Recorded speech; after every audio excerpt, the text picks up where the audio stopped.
grafik kedatangan PDB itu seperti punta ya.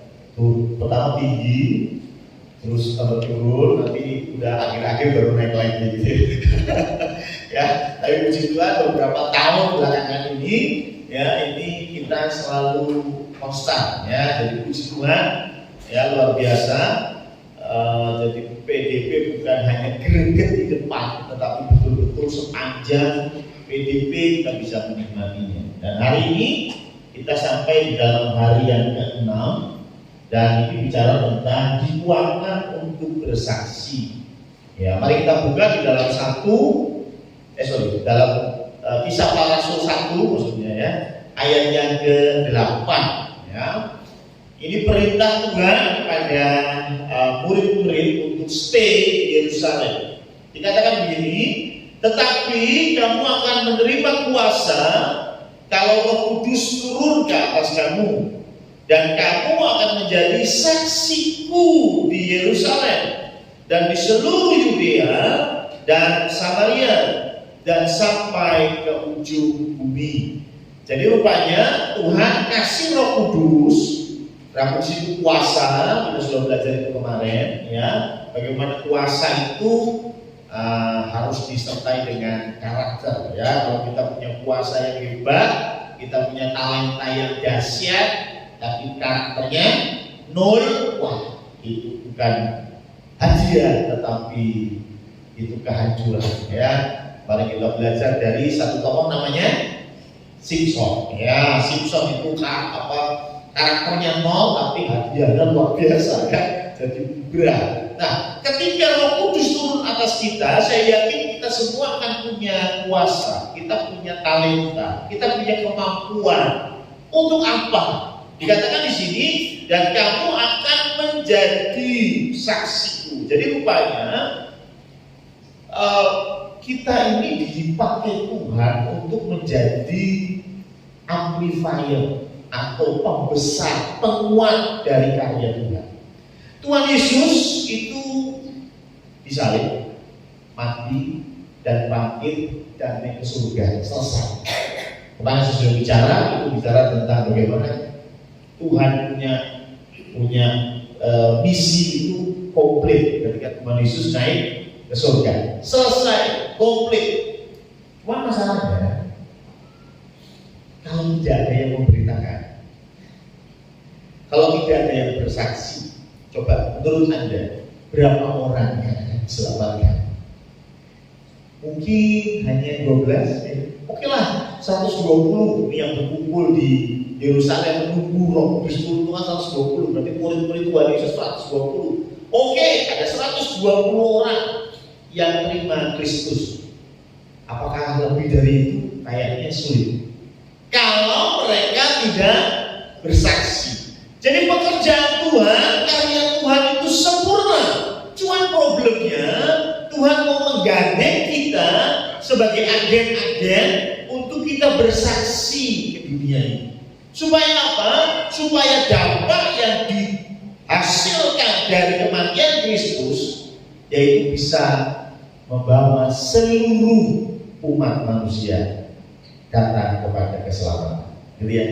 Itu fungsinya. Maka dari itu Tuhan mau kita dikasih kuasa, kita dikasih talenta, kita dikasih gift atau hadiah, dan itu semua untuk menjadi saksiku. Ini menarik karena saksi ini amat sangat lekat dengan orang Kristen, gitu ya. Orang Kristen itu selalu berkata menjadi saksi, gitu ya. Dan yang menarik, saksi itu artinya apa?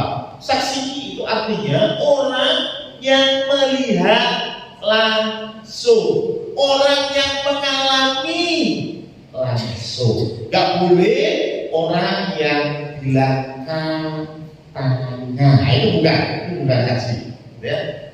Kamu melihat nggak Febri main musik? Ya katanya belum Febri main musik. Nah, itu nggak boleh. Itu bukan saksi ya. Ya, saksinya harusnya gunung, karena gunung yang menyaksikan langsung, melihat langsung bagaimana Mas Febri main musik, gitu ya. Gak boleh terus ini yang gak datang saya Ronald bilang, wah kemarin Febri main musiknya jelek. Kok tahu? Ya katanya gunung misalnya. Itu tidak boleh. Maka ini bukan saksi. Saksi itu harus mengalami, harus lihat sendiri. Tidak boleh tanya. Dan ini menarik. Sekali lagi, karena ini erat sekali dengan Kristen. Anda tahu Alkitab yang Anda bawa? Alkitab yang Anda bawa itu baru disusun tahun 393 kalau nggak salah. Ya, sampai 407 kalau nggak salah itu disusun. Ya, ada yang berkata bahwa Alkitabnya orang Kristen itu beda. Tenang beda. Alkitabnya Kristen Protestan sendiri, Alkitabnya Katolik sendiri, Alkitabnya Ortodoks sendiri. Saya akan bicara itu kapan-kapan. Tapi satu hal yang mereka nggak ngerti, semua Kristen dari Ortodoks, Koptik, Katolik sampai Protestan, perjanjian barunya itu sama. Ya 27 itu titik. Nah, perjanjian lamanya itu yang beda. Katolik memasukkan Yudit, ya kan? Makabe itu dimasukin, gitu ya. Kita tidak, gitu ya. Nanti kapan-kapan kita bicara kenapa seperti itu. Tapi itu perjanjian lama, Bapak Ibu. Itu perjanjian lama. Tapi kalau perjanjian baru, Anda mau cek dari abad pertama, abad keempat, ya, karena pertama kali disusun tahun 393 itu sudah 27 kitab. Ya wis, sampai sekarang sama. Pertanyaannya, bagaimana para uskup, para pemimpin agama itu nyusun? Yo, cek-cek buang pipa alayu, bukan. Ada syaratnya apa? Kitab itu, surat itu harus ditulis oleh orang yang melihat langsung. Nah, ini bicara bahasa saksi. Tidak boleh kalau dia tidak lihat langsung. Kalau saya nulis surat ya atau kitab, ya, namanya Injil Yoyo misalnya. Ya kan Injil Matius, Injil Lukas, kan kalau saya Injil Yoyo, ya. Injil Yoyo saya tulis tentang bagaimana Tuhan Yesus lahir sampai Tuhan Yesus naik ke surga. Kira-kira diterima orang. Kenapa? Karena aku nggak tahu dino, paham ya? Karena saya tidak pernah lihat walaupun saya hebat apapun di dalam kekristenan saya ini. Mungkin saya punya karunia roh yang luar biasa. Saya bisa bernubuat, saya bisa datangi meteor, gitu. Saking sektinya gitu ya. Tapi kalau saya nulis kitab dan kitab itu disodorkan kepada orang Kristen, orang bisa bilang sorry, tidak bisa. Kenapa? Yang bisa dimasukkan di dalam kanon Alkitab, kayak saya bicara perjanjian baru, perjanjian lama sebetulnya konfliknya Yahudi, bukan konflik kita, ya. Ketika perjanjian lama soal perjanjian baru ditulis, disusun, itu ada syaratnya. Syaratnya penulisnya harus saksi iman, harus lihat sendiri. Menarik ya? Jadi gak sembarangan Bapak Ibu. Bahkan ada kitab-kitab yang kalau kita telaah, kita baca, itu kitab ini mengagungkan Yesus luar biasa. Dia meninggikan Yesus luar biasa. Tapi maaf, karena yang nulis itu bukan saksi mata, kita nggak mengagumi. Contohnya, ada namanya Injil dari Thomas. Ini abad kedua. Ingat, Alkitab disusun abad ke-4. Berarti ini kan sudah ada ya. Injil Thomas itu sudah ada. Dia menulis bagaimana Tuhan Yesus memiliki hikmat luar biasa ketika masih kecil. Dia menulis bagaimana Tuhan Yesus kasih apa? Keajaiban-keajaiban yang spektakuler. Tapi maaf, apakah kitab itu diakui? Tidak. Kenapa? Karena penulisnya itu bukan Thomas muridnya Yesus. Ini abad kedua. 150 tahun setelah Tuhan Yesus naik ke surga, baru orang nulis. Mungkin dia nulis juga kata saya, Tuhan Yesus umur 2 tahun itu punya hikmat yang luar biasa. Dia tulis di sini. Loh, jujur aja, kalau itu dimasukkan di dalam kanon Alkitab, luwih sepi Tuhan Yesus. Luwih sepi. Tapi kita masukkan enggak? Enggak. Kenapa? Karena yang nulis bukan saksi mata. Begitu juga ada Injil yang beredar di tanah Arab abad ke-6. Dan di situ ditulis Yesus itu dari kecil isi ngomong. Jadi nggak pakai proses seperti Seva yang nggak usah. Langsung begitu lahir orang nganggur. Nggak usah ya. Kelarin pakai begitu ya. Kelarin dulu belajar ngomong. Setelah seperti itu pertama kali gitu ya. Kalau Tuhan Yesus sorry bro, enggak. Gitu ya. Enggak. Lahir bro itu sih ngomong seperti orang. Ya kan? Saya yakin kalau itu dimasukkan di dalam Alkitab, Yesus itu jauh lebih sakti, jauh lebih luar biasa, jauh lebih mudah untuk mengaitkannya sebagai Allah. Tapi maaf, dimasukkan? Tidak. Kenapa? Karena ini yang tulis 500 tahun setelah Tuhan Yesus lahir. Kamu bukan saksi mata. Begitu juga ketika mereka, kemana saya membahas, mereka memilih mengganti das secara teori. Harus bersama-sama sejak Tuhan Yesus dibaptis sampai kenaikan. Kenapa? Ini bicara saksi. Jadi nggak sembarangan. Di dalam konteks kekristenan, semua itu dasarnya saksi mata. Orang jarene, orang katanya, dan lain sebagainya. Itu iman yang membentuk iman kita, bukan iman buta yang pokoknya percaya. Ya, tapi iman yang berdasar. Kenapa? Yang ngomong ini muridnya Yesus, yang tulis ini muridnya Yesus. Makanya kalian lihat Alkitab itu Alkitab luar biasa. Kenapa? Itu yang nulis semuanya itu sejaman dengan Yesus. Mulai dari Matius sampai Wahyu. Semuanya yang nulis sejaman dengan Yesus. Nah, hari ini kita mau belajar satu tokoh yang saya yakin kesaksiannya luar biasa. Dan saya yakin sekali bagaimana dia bersaksi untuk Kristus. Sampai bisa dikatakan seperti ayat tadi, ujung bumi. Siapa itu? Tidak lain tidak bukan yang WL pada pagi hari ini. Paulus, nggak pakai smartphone ya. Ya, Paulus ini luar biasa.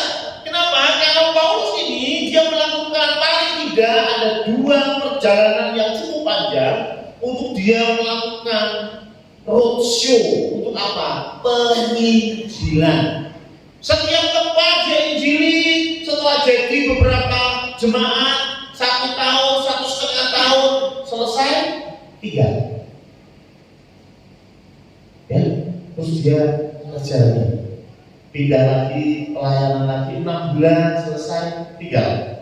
Jadi ada banyak sekali yang menjadi jemaat rintisan Paulus, ya. Bahkan sampai di Antioquia, di situ saking banyaknya orang Kristen dan saking Kristen menjadi tanda kutip orang yang dikucilkan. Kita itu zaman dulu jadi bodoh, Bapak Ibu. Jangan bodoh. Kenapa? Karena kita percaya sama Tuhan yang nanti itu menebus dosa manusia. Itu bodoh buat mereka. Bodoh. Kenapa? Kenapa enggak Tuhan? Ampuni saja selesai. Kan Tuhan ampuni selesai. Saya pernah lihat satu talk show gitu lah, yang podcast ya, namanya sekarang podcast. Ya, ada orang menanyakan begini, loh, kalau saya bikin salah sama Bu Kartika, kan ya Bu Kartika tinggal maafkan saya dong, selesai. Ngapain Bu Kartika harus bunuh Rafael? Ngapain? Saya salah sama Bu Kartika nih. Ya kan? Ya sudah tuh Bu Kartika maafkan saya, selesai lah. Ngapain bukan kan harus bunuh Rafael itu anaknya yang tunggal, gitu. Anaknya yang dikasih itu, anaknya yang tunggal yang dikasih, apa gitu ya? Ingat saya pernah jelaskan bahwa ini bukan masalah kita salah sama Tuhan, tetapi dosa itu penyakit. Gampangannya aku kena penyakit.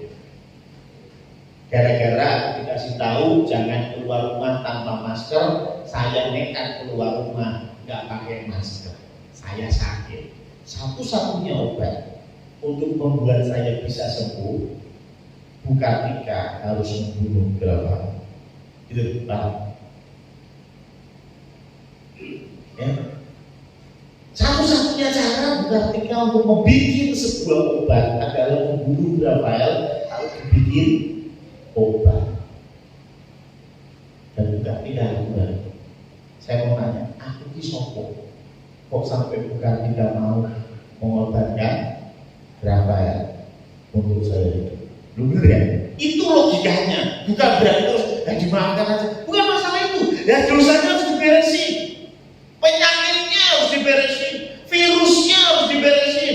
Dan itulah bagaimana cara Tuhan membereskannya di kayu salib. Dan tugas kita mendistribusikan obat tadi ke banyak orang supaya banyak orang yang terinfeksi dan sembuh gitu. Ya, itu konteksnya. Nah, kembali ke ayat Paulus ini. Ketika Paulus putar-putar sampai mana-mana, yang menarik di sini adalah terkadang kita ini tidak mau pelayanan, tidak mau kesaksian, tidak mau bicara tentang Kristus. Yang pertama adalah karena tantangan. Ya, tantangan. Ya. Apakah Paulus ketika dia pelayanan, dia menyampaikan firman Tuhan, dia kesaksian, everything is okay? Saya yakin guru selama minggu yang lagi belajar super guru ya, ada videonya ya, itu dijelaskan betul bagaimana tantangan Paulus. Saya lihat, mari kita lihat di 2 Korintus 11 ayat 22 sampai 29. Ini yang Paulus sampaikan. 2 Korintus 11 ayat 22 sampai 29. Apakah mereka orang Ibrani? Aku juga orang Ibrani. Apakah mereka orang Israel? Aku juga orang Israel. Apakah mereka keturunan Abraham? Aku juga keturunan Abraham. Apakah mereka pelayan Kristus? Aku berkata seperti orang gila. Aku lebih lagi. Aku lebih banyak berjeri lelah, lebih sering di dalam penjara. Ini Paulus. Lebih sering di dalam penjara, didera di luar batas, kerap kali dalam bahaya maut. 5 kali aku disesah itu dicambuk. Ya. Orang Yahudi setiap kali 40 kurang 1 pukulan. Jadi sekali disesah itu 39 cambukan. 3 kali aku didera, 1 kali aku dilempari dengan batu, 3 kali mengalami karam kapal. Sehari semalam aku terkatung-katung di tengah laut. Dalam perjalananku aku sering diancam bahaya banjir dan bahaya penyamun. Bahaya dari pihak orang-orang Yahudi dan dari pihak orang-orang bukan Yahudi. Bahaya di kota, bahaya di padang gurun, bahaya di tengah laut, dan bahaya dari pihak saudara-saudara palsu. Aku banyak berjeri lelah dan bekerja berat. Kerap kali aku tidak tidur. Aku lapar dan dahaga. Kerap kali aku berpuasa, kedinginan dan tanpa pakaian. Dan dengan tidak menyebut banyak hal lain lagi, urusanku sehari-hari yaitu untuk memelihara semua jemaat-jemaat. Jika ada orang merasa lemah, tidakkah aku turut merasa lemah? Jika ada orang tersandung, tidakkah hatiku hancur oleh duka cita? Jadi ini bicara tentang pelayanan Paulus. Coba, enak ya jadi Paulus. Mungkin kita sekarang merasa, oh Paulus ini wah pasti rasul yang luar biasa, dihormati. Bapak Ibu, Kalau sekarang Anda jadi rasul, enak. Ya? Kalau sekarang Anda jadi rasul, enak. Saya tidak mengecilkan tanggung jawab yang besar. Tetapi kalau kita melihat contoh saja ya, paus yang ada di Roma, wah, ya, kayaknya sih nggak pernah deh sampai terkatung-katung di dalam laut satu hari satu malam ya kayaknya ya. Kayaknya ya. Kalau sudah jadi paus loh ya. Mungkin pelayanan dia waktu dulu merintis waktu muda mungkin, gitu ya. Tetapi ketika sudah nyaman, ada di posisi yang enak, aduh, kayaknya nggak mungkin ya. Ya sudah jadi petinggi di dalam organisasi gereja. Ada fasilitas mobil, ada sopirnya juga, wah enak gitu ya. Tapi Paulus ini Bapak Ibu, dia kosongnya sampai akhir. Kita ini kan kadang-kadang mengatakan apa? Bersakit-sakit dahulu, bersenang-senang kemudian. Tapi maaf, Paulus ini beda, bersakit-sakit dahulu, mati kemudian. Serius, ya. Paulus ini bersakit-sakit luar biasa, kita tadi lihat bagaimana penderitaan dia. Tapi setelah itu pun dia tidak menikmati. Enggak terus ketika dia datang ke jemaat yang sambut, disambut dengan luar biasa, disangoni, ya toh, ditraktir makan, ya. Tapi di akhir hidupnya kepala sama badan pisah. Paulus itu matinya di penjara. Ya, Paulus itu matinya di penggal di Roma. Selesai. Banyak di antara kita mikirnya, wah, saya akan bersakit-sakit dahulu, bersenang-senang kemudian. Tapi maaf, kalau saya melihat para murid Yesus, orang masih ngomong. Nah, jadi pertanyaan oleh Dewi. Ya, siapkah kita menjadi saksi Kristus? Karena kalau kita lihat dari 12 murid Yesus, ingat Matias sudah masuk ke dalam bilangan ya. Semuanya itu matinya dibunuh kecuali Yohanes. Hanya Yohanes satu-satunya yang mati normal, tanda kutip tua dan meninggal. Tapi jangan salah, dia itu sempat digoreng. Pernah kebeledosan minyak waktu goreng ikan? Enggak? Pernah ya? Gimana? Aduh. Oh enggak, kalau dia sastra pasti elegan. Cerita minyak pasti elegan. Ya pasti kesakitan ya, kena minyak. Bayangin, Yohanes itu digoreng hidup-hidup. Digoreng. Tapi menarik, Tuhan bikin mujizat. Bukan terus minyaknya dari adem, tetap minyak panas saya pasti gitu. Tapi rupanya Yohanes tidak mati. Nah karena itu Piaro mau bingung, wah terus dibuang aja ke Pulau Patmos. Dan di Pulau Patmos itulah dia menulis satu kitab yang menjadi penutup Alkitab kita, yaitu kitab Wahyu. Ya. Jadi Yohanes ini satu-satunya yang mati, tanda kutip normal, tapi hidupnya pun tidak kalah mengenaskan, Bapak Ibu. Ya. Zaman sekarang kita bersyukurlah, kita jalanlah, kita mendapat tantangan-tantangan yang ekstrim, gitu ya. Paling apa sih gereja ditutup, ya kan?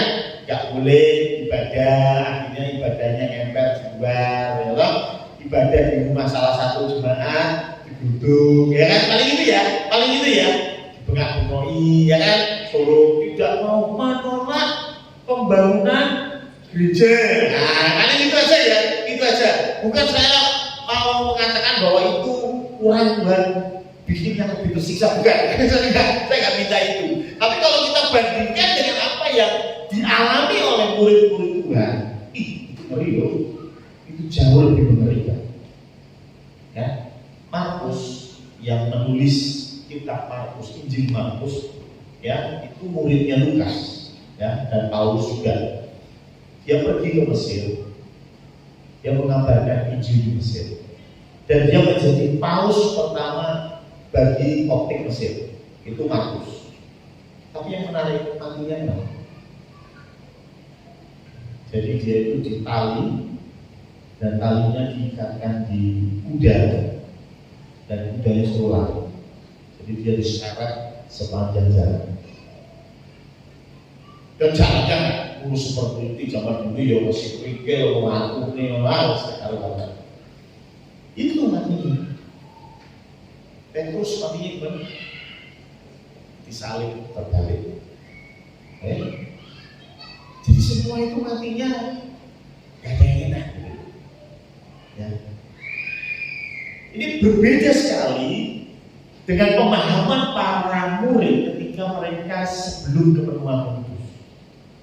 Kenapa? Para murid berpikir apa? Kalau Tuhan Yesus itu jadi raja, aku jadi menteri. Betul ya, seperti tadi. Kalau Tuhan Yesus jadi raja, aku jadi kepala Bank Indonesia. Wah, ya kan? Aku nanti jadi komisaris Pertamina. Gitu ya. Kalau Tuhan Yesus jadi raja, betul nggak? Ekspektasinya adalah aku dapat sesuatu. Tuhan, aku dapat sesuatu, aku mau sesuatu. Aku pengen yang dunia tawarkan. Jujur saja, dunia ini menawarkan yang kita kejar apa? 3 ya katanya. Harta, tahta, artinya Renata. Ya, tahu lah maksud saya ya. Harta, tahta, wanita, kalau perempuan ya berarti harta, tahta, Karno ya. Ya, loh ya, Anda pikir perempuan tidak goyang laki, goyang juga ya. Artinya apa? Ini dunia selalu pikir kayak begitu, betul nggak? Saya tanya, duit perlu? Gimana? Duit bisa membeli kebahagiaan? Yakin? Yakin Bu? Nek sedih dijak bubur karo kenak bayar. Lagi sedih nih omah Mbak Ana gitu, terus bubur nanti omah kamu sedih banget kan aku ngomong dengan. Ya, saya yakin ini bahagia tuh ya. Saya mau tanya, apakah betul uang bisa membeli kebahagiaan? Uang bukan membeli kebahagiaan, tapi uang membeli hiburan. Anda sedih, Anda dihibur. Betul ya? Uang itu membeli hiburan. Ya memang sakit. Wes sedih, orang di duit lagi sakit. Ya, wes sedih, itu hilang, lagi sakit. Yakin, aku mau wes nangis itu. Ya, memang betul, saya setuju lebih baik sedih tapi punya uang. Ya toh, paling nggak bisa membeli hiburan. Sedih aku nonton bioskop, sedih aku tak lihat kita omahku. Enak toh? Ya, tapi maaf, apakah bisa membeli kebahagiaan? Tidak bisa. Tetapi bukankah itu yang ditawarkan oleh dunia? Betul? Yang ditawarkan dunia itu seperti itu. Anak-anak sekolahkan yang tinggi, yang pintar, pemahaman orang tua ini. Ben untuk kerja sing bener. Maaf ya, jujur ya. Konteks kerja sing bener yo. Itu PNS deh. Ya PNS, ya penjual nasi soto. Saya masih ingat ya. Stand up comedy yang free di bis, ingat ya? Nggak ingat? Itu stand up comedy di bis, saya lupa di acara mana. Habis stand up comedy dulu kamu tahu. Mabuk. Aduh, saya lucu ya. Ya tapi kembali. Ketika dunia menawarkan loh, kamu sekolah yang benar. Kenapa? Supaya kamu dapat kerja yang benar. Maaf ya, konteks kerja yang benar ini ya. Kerja yang benar gimana? Dapat duit yang benar. Ya tak? Beneran, ya tak? Walaupun mungkin orang tua tidak pengen minta, jujur. Lu ada banyak orang tua yang ada kutip ya, tulus betul, dia punya tabungan, save untuk masa depannya oke. Tapi dia terus minta anaknya untuk bisa bekerja baik. Kenapa? Buyu seneng tuh Pak Pendeta, nek anakku duwe omah. Seneng apa seneng? Lu saya tidak minta kok, minta saya tidak minta. Senang ya punya ya anak-anak, ya toh. Nah, udah punya rumah, pekerjaan mapan, terus nanti tahun depan beli mobil. Ya, waktu saya yakin orang tua mana sih yang nggak senang? Walaupun sekali lagi orang tua nggak minta, cuma lihat anaknya seperti itu senang. Itulah mengapa kadang-kadang kita memacu anak-anak kita untuk sekolah dan tujuan akhirnya ya supaya dapat duit. Ya kan? Loh ini jujur aja ya. Ya seperti itu, ini sistem dunia begitu. Nek kira-kira nek kuliah ke tek oke, sawah ke terus anaknya kerja cuma jadi tukang insinyur. Saya masih ingat kata-katanya Benyamin S dalam sinetronnya Sidul. Ya kan? Ngapain babi jual tanah, jual sawah, kalau lu ujung-ujungnya jadi supir. Tahu saya? Artinya kan nilai kesuksesan seseorang itu kita masih anggap duit. Yuk bener, saya setuju lah. Ya, naik mobil kaya masuk ke mall sama naik mobil Ferrari ya beda. Ya kan lo, naik mobil kaya, wah ini pasti ojol ini. Ya, tapi kalau naik mobil Ferrari, langsung Pak Satpam buka pintu. Silakan Pak. Waduh, ya kan? Ya kan Ferrari tuh. Ya, tapi ya memang dunia begitu. Atau mobil romantis, Anda kaya. Jack Ma pernah bilang apa? Ketika saya miskin, kata-kata saya dianggap kentut. Tapi ketika saya kaya, kata-kata saya, kentut saya dianggap kata-kata bijak. Ketika Jack Ma kaya, kentutnya dia dianggap kata-kata bijak. Kenapa? Karena manusia memang melihat itu. Gitu. Maka dari itu ada yang menarik. Ketika murid-murid yang sebelumnya orientasinya kekuasaan, duit, wanita, betul ya? Terus kemudian berubah menjadi Tuhan, apa yang bisa diberikan untuk mereka. Sampai mereka mati tanpa menikmati hasil di dunia, mereka tidak memberi. Bahkan ketika Petrus mau disalib, dia bilang apa? Saya tidak layak disalib seperti Tuhan. Saliblah aku terbalik. Maka dari itu Petrus disalib terbalik. Itu requestnya Petrus. Karena Petrus merasa tidak layak. Masa Tuhan disalib, aku juga disalib persis waktu aku ini lebih rendah. Bayangin, itu sudah mau disalib, sudah mau habis menurut pandangan manusia, habis hidupnya. Tetapi sekali lagi, kenapa Roh Kudus bisa mengubah itu? Menurut saya, Roh Kudus bisa mengubah itu karena Roh Kudus membuka mata kita tentang kebaikan Tuhan. Saya teringat ketika dulu saya kecil, ya. Ketika dulu saya kecil, SD, SMP, pernah nggak Anda uangnya dipinjem orang tua? Jujur, pernah? Pernah? Saya masih ingat dulu waktu mungkin saya SMP atau SD ya, saya lupa. Masih kecil, saya juga uang saku. Setiap bulan ada uang saku Rp3.000 untuk 1 bulan. Jangan kira 3.000 sehari, sultan ya. Saya dikasih uang saku Rp100 per hari, ya. Berarti 1 bulan 3.000 dan ibu saya biasa kasih di depan. Awal bulan kasih 3.000, udah kamu nggak boleh minta. Satu hari saya pergi sama ibu saya naik waktu itu naik bis. Saya nggak tahu kemana, pokoknya naik bis. Nah rupanya ketika bayar tiket bisnya ini, uangnya kurang. Saya nggak tahu gimana ceritanya, karena saya nggak tahu mana. Ibu saya minta saya, ayo bawa uang nggak?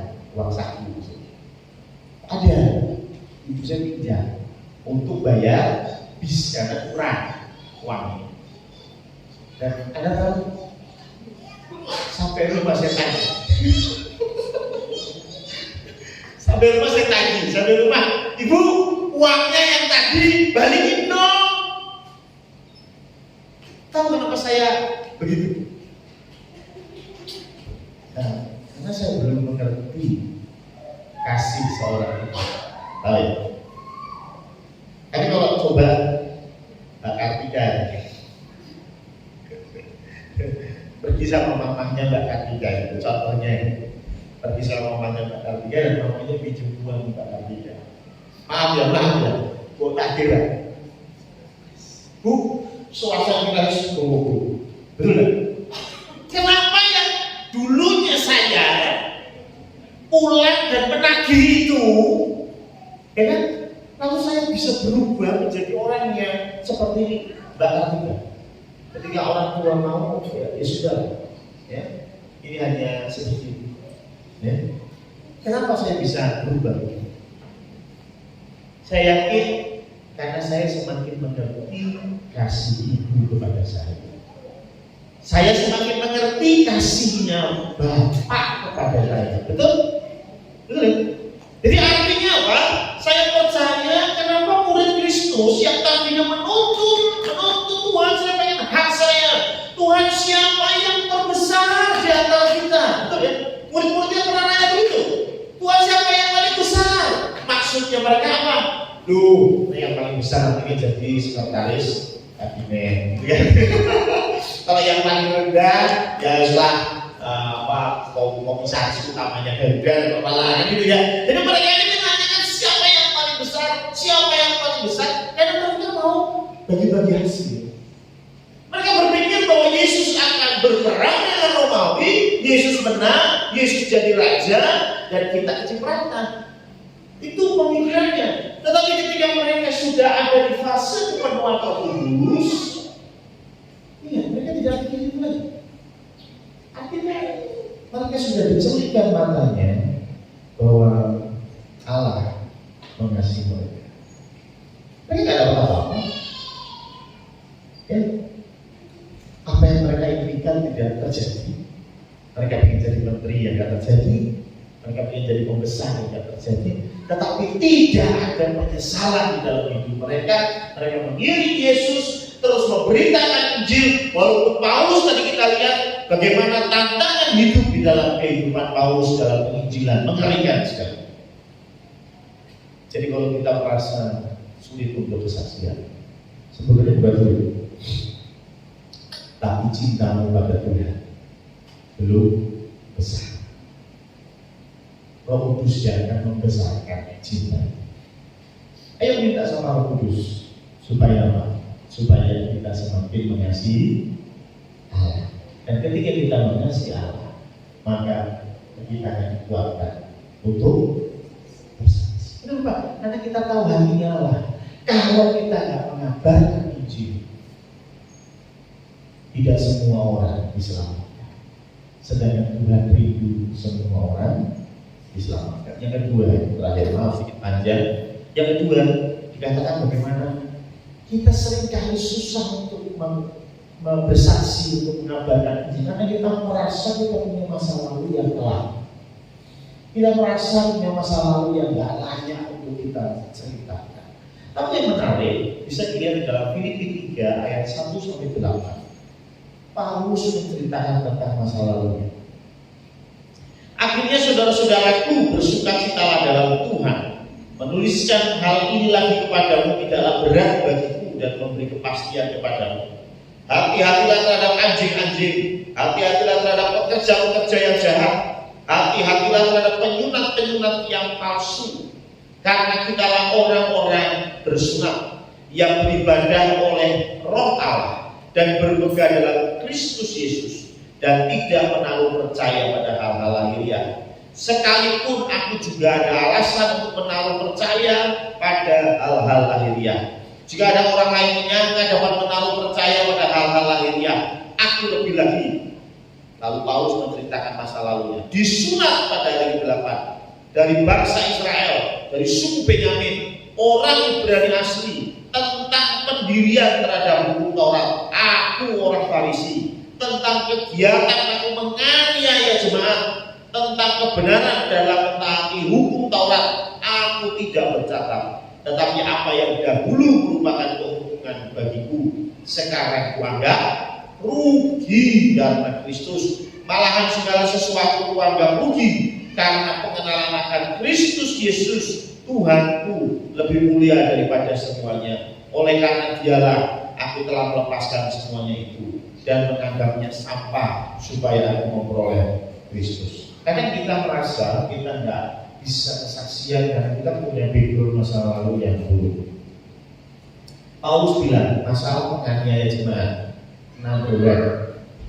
Paulus mungkin kurang lebih kalau bahasa sekarang. Banyak di antara kita tidak berani speak up tentang kesalahan kita masa lalu. Paulus berani mengatakan, aku dulu menganiaya jemaat. Itu salah. Sekarang aku ngerti yang benar.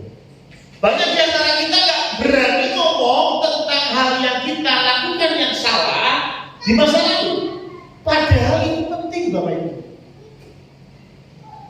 Ini maaf ya, bukan ibu, tapi maaf. Maaf sih, maaf. Saya jujur aja ya, kadang-kadang pergumulan saya itu anak-anak remaja.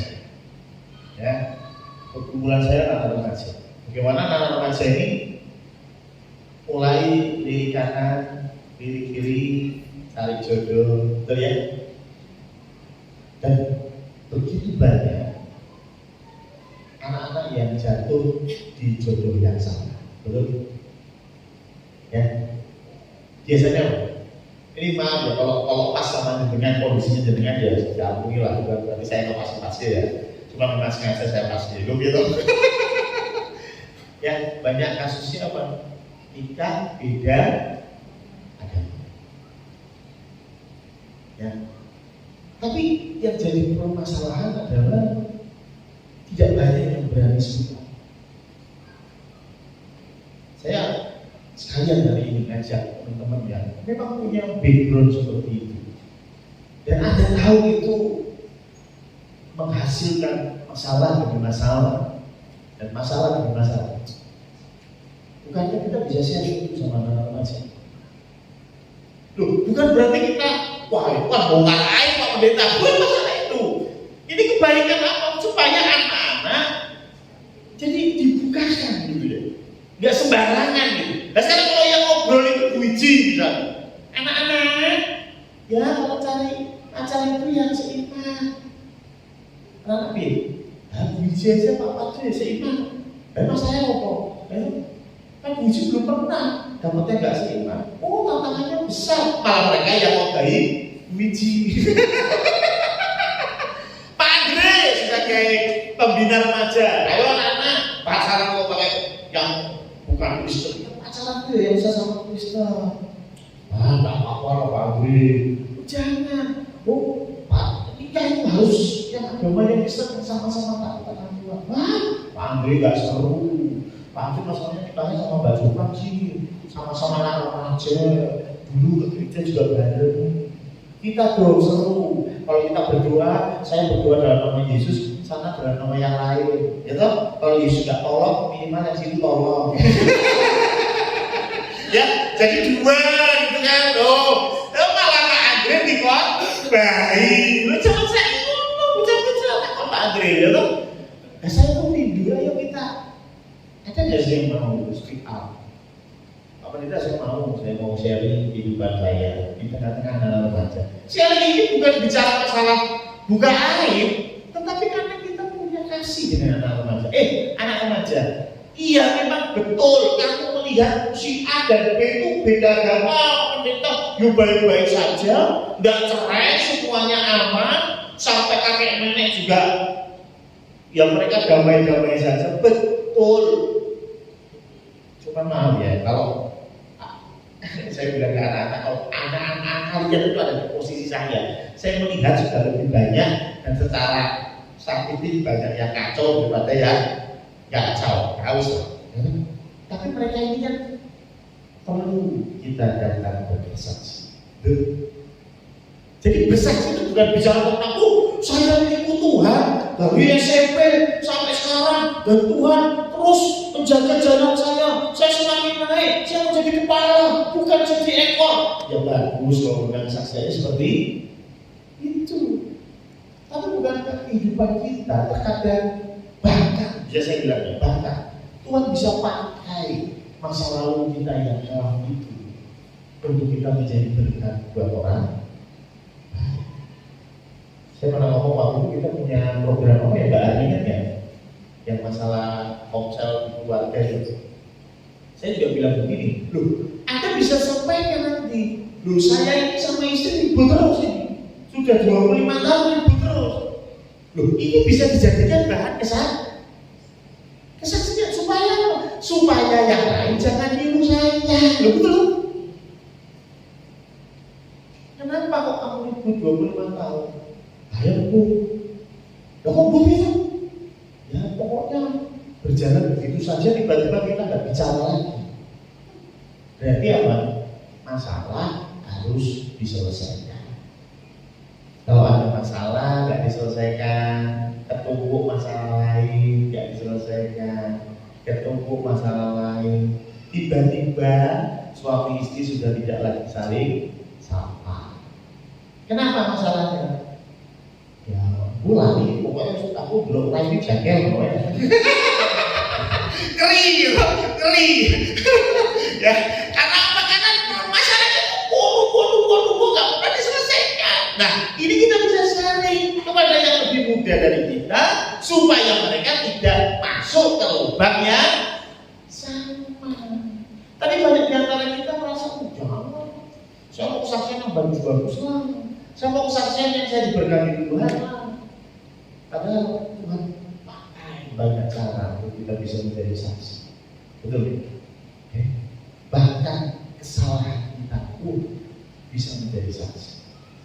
Ya, Paulus bilang, aku menganiaya jemaat. Dari para rasul, Paulus bilang, aku rasul yang paling benar. Ya. Tapi jangan cuma begitu. Setelah itu Paulus bilang apa? Tapi aku rasul yang paling bekerja keras karena saya tahu saya yang paling hina. Karena saya tahu saya punya banyak kesalahan di masa lalu. Hari ini saya mau bekerja keras buat Tuhan. Saya mau pelayanan buat Tuhan. Saya mau sampai kapal saya karam ganggu. Karena dulu hidup saya mendukakan hati Tuhan. Sekarang saya mau hidup saya mendukakan masa lalu kita, ayo kita berdamai dengannya. Masa lalu nggak bisa diubah, setuju? Setiap kita punya masa lalu, ya. Dan setelah itu, ayo kalau memang masa lalu kita bisa memberkati orang lain, ayo. Sekali lagi pergumulan saya anak-anak remaja, kita doakan mereka supaya mereka sudah tidak salah jodoh, salah pergaulan. Akhirnya anak-anak yang sudah pelayanan, sudah bagus, sudah luar biasa, hilang. Dan itu karena jodoh. Tuhan memberkati. Amin. Mari kita tutup dengan doa. Tuhan Allah Bapa kami, terima kasih Tuhan. Walaupun renungan hari ini lebih panjang dari biasa, tetapi biarlah kami kembali diingatkan bahwa ketika kami mau bersaksi kepada Tuhan, untuk Tuhan, sebetulnya yang perlu kami siapkan adalah rasa cinta kami kepada-Mu. Semakin kami mengasihi Engkau, maka semakin kami semangat untuk bersaksi. Dan biarlah Tuhan, masa lalu kami, baik ataupun buruk, biarlah ini juga menjadi kesaksian kami. Karena kami tahu Tuhan, Engkau menerima kami bukan karena kami baik.